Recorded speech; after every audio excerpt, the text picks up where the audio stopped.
Have you ever watched someone you love lie directly to your face? Their eyes as clear and calm as a summer sky, while your own world is burning down around you?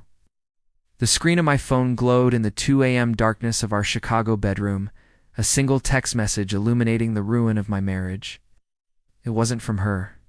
It was a confirmation from a private investigator, a grainy photo of my wife, Sarah, kissing a man I knew, stepping out of the Peninsula Hotel just off Michigan Avenue. She was sleeping beside me, her breathing even, a picture of innocence. And in that moment, seeing the casual way her hand rested on his chest in the photo, I felt a coldness spread through me that had nothing to do with the late-night air. I knew our life together was a lie, but she had no idea that I was already planning the perfect, devastating end to her little fairy tale. If you genuinely enjoy our stories, please subscribe to the channel. Tell us where you're from and what time it is right now. It's always fascinating to know how far our story flows. It started subtly, as these things always do. A sudden obsession with her phone angled away from me on the couch. Late nights at the office that didn't quite add up, her explanations vague and dismissive.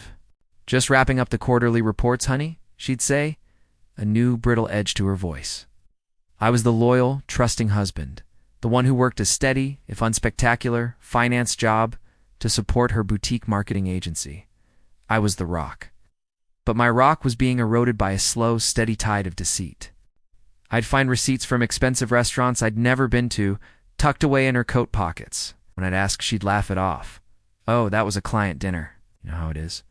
She was a master of manipulation, making me feel paranoid and controlling for even questioning her. The gaslighting was an art form.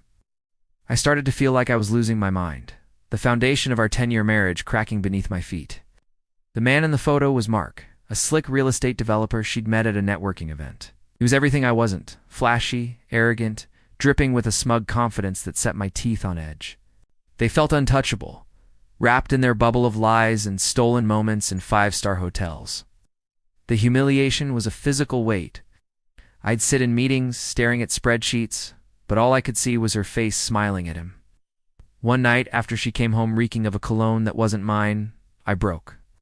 I locked myself in the bathroom, slid down the cold tile wall, and The sobs were silent, racking my body, a grief so profound it felt like a death, and in a way it was.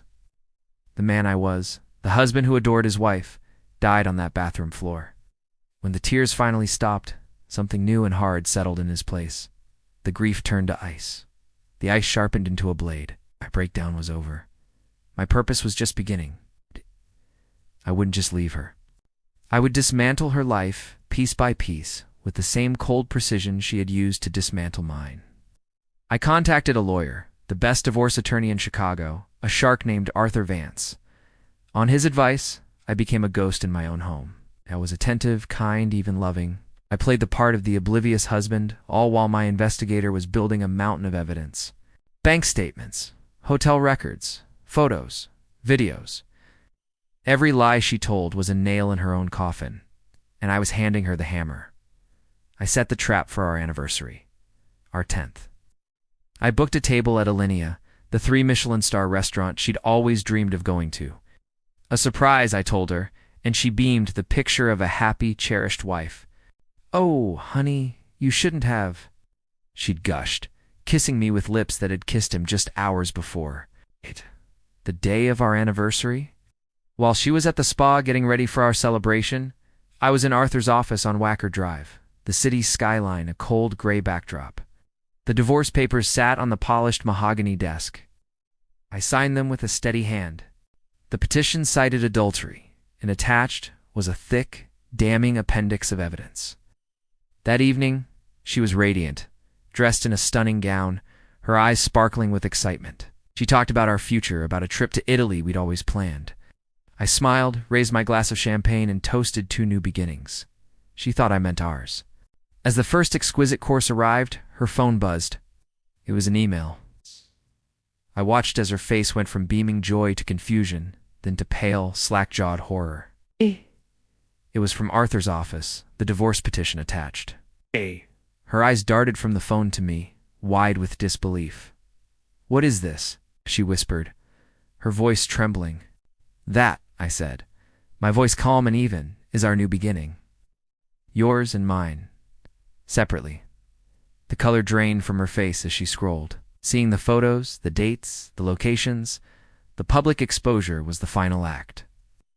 I had anonymously forwarded the entire evidence package to the board of her company, and to Mark's wife, a woman who, it turned out, held the majority stake in his development firm.